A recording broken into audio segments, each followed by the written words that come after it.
Warren Buffett and Charlie Munger still aren't sold on the promises of AI. At Berkshire Hathaway's annual investor retreat in Omaha, Munger says he's, quote, personally skeptical of some of the hype that's going into artificial intelligence, adding that, I think old-fashioned intelligence works pretty well. Warren Buffett, meanwhile, saying AI can change everything in the world except how men think and behave.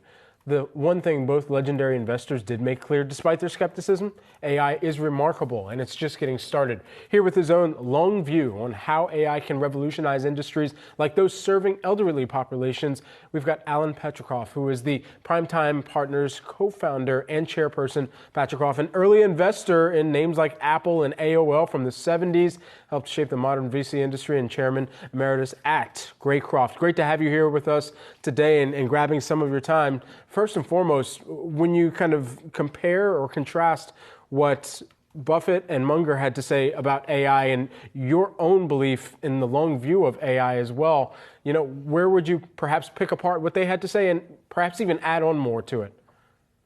I hate to pick apart Warren or Charlie. Warren I've known for as long as I've been in the business, and I almost always agree with him. I think that AI is revolutionary. I mean, I've said this recently. I was involved with the PC revolution, the chip revolution, the cellular revolution, the storage revolution, the cloud revolution. You can pick them, each one. I think what's happening in AI is way beyond anything we've seen up to now. I mean, the internet had enormous effect on the ability to communicate. AI is going to change how we think about how we find information. The acceleration of information is going to be extraordinary. I mean, the ability to do scientific processes, the ability to develop drugs, the ability to, the biotech world. I mean, everything, instead of taking years, can maybe take days or minutes. I've seen demonstrations that just are mind-boggling. Now, I agree with them that in the end of the day, you do need a human intervention. So not everybody's not going to be put out of business, but it is it's going to change the way we do things and accelerate everything. Alan, it's Julie here, and I appreciate that perspective from you in particular. I should mention.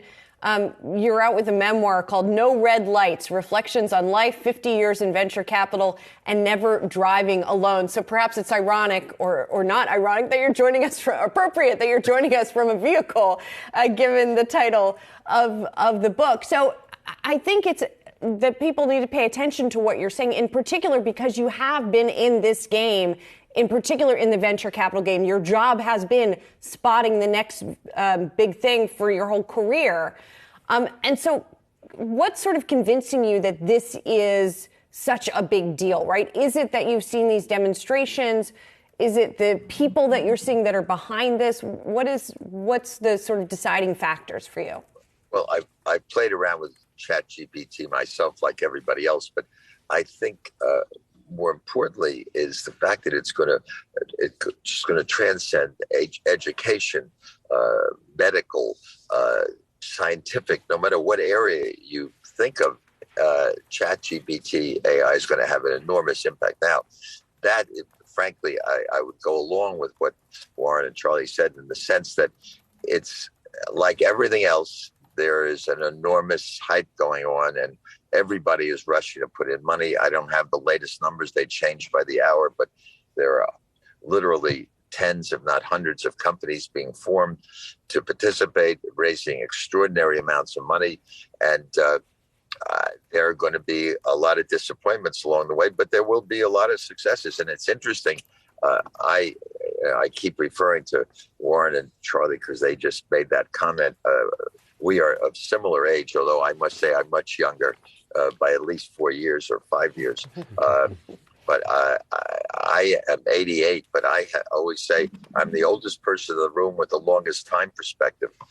I think the time perspective and ChatGPT and regenerative AI is going to be, it's going to have implications that we don't even know what they are. I mean, the last hype was crypto, but crypto didn't have the basis for what this can provide. And so I think there are going to be a lot of winners, and like everything else, they're going to be losers. I think one wants to be careful. The problem is, I would say a lot of people are just rushing in because they want to show they have an AI company in their portfolio in the venture world, the private equity world.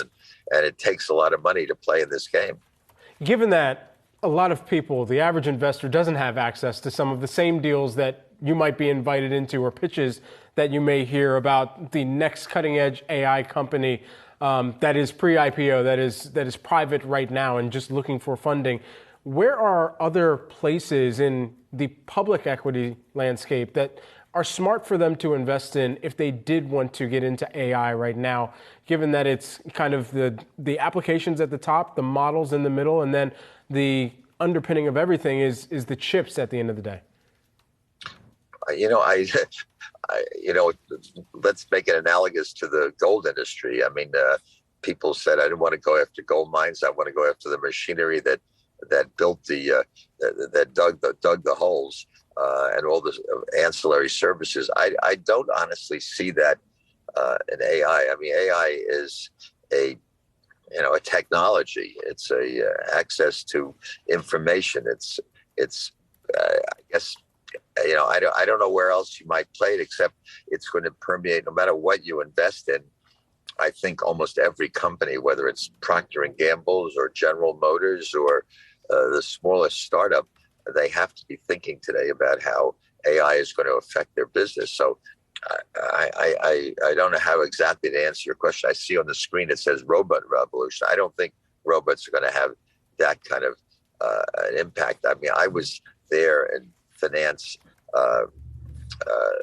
the early beginnings of virtual reality, and back in 1984, and that has never really taken hold because of the glasses that are involved and people's comfort or lack of comfort with that form of media. I think in this case, you don't have to get comfortable. You just have to make sure you incorporated the ability to take advantage of this technology, and I think everybody will be doing that without exception. Let's bring it then to what you're investing in right now in this venture, Primetime Partners, which I think is really fascinating, and we've seen this renewed interest in what you call AgeTech, right? Investing in tech for older populations because they're growing exponentially, right? So where are some of the exciting opportunities that you're seeing for that right now?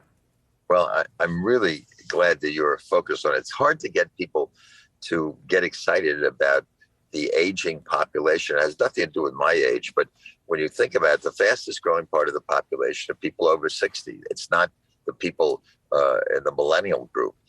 By 2030, there'll be more people over 60 than there will be under 18.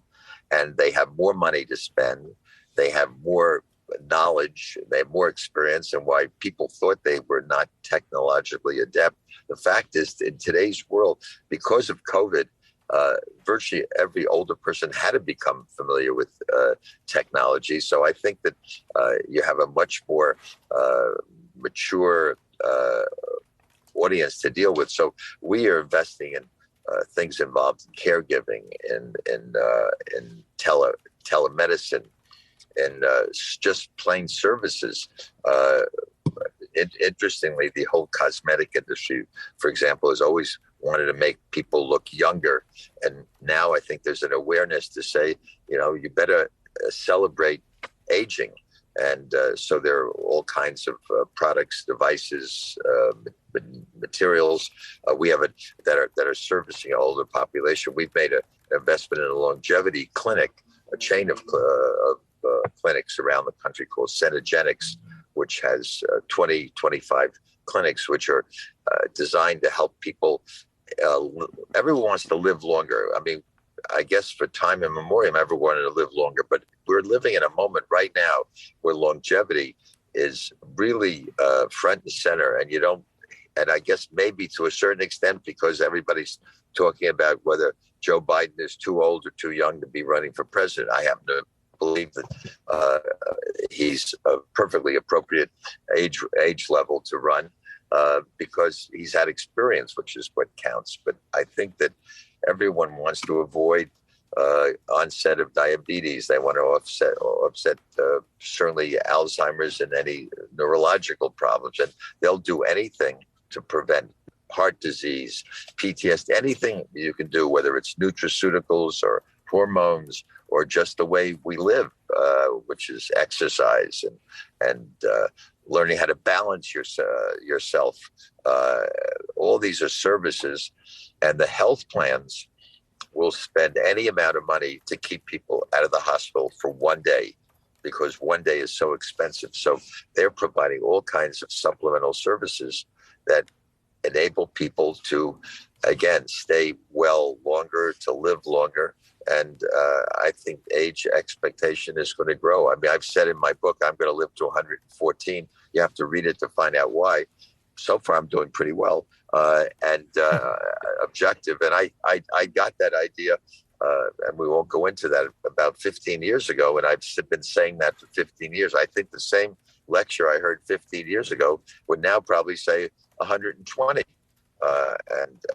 There is an article that came out just a few weeks ago by one of the leading gurus in this area who said there may be someone alive today who's going to live to 150. Now, I know it sounds kind of crazy and we can't imagine what the person would look like, but it's that kind of thinking it really is taking hold in the population, which is very encouraging and great for Primetime partners, because we have, in 2.5 years, we've made 30 investments.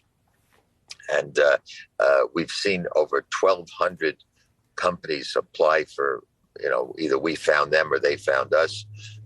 So there's no shortage of opportunities, and it's an emerging industry. And the way I look at it, say, how many companies can you think of that you see on television or you read about that are in the field of living longer or longevity or aging? And none. All of a sudden, you're going to start seeing these companies coming to the forefront, and they're going to be growing as fast as companies we've seen in the technology world. Yeah, on the cutting edge once again, Alan, I guess when it comes to this topic. I am encouraged by a lot of the chatter I've seen online about tech, in particular for aging women as well. So this is a big and growing area, and I look forward to talking to you for the next 20 years about all of these issues. Alan Patricof, Primetime Partners co-founder and chairperson. Great to catch up with you. Alan's memoir, No Red Lights, reflects on his 50 years in venture capital, is out now. Alan, thanks again.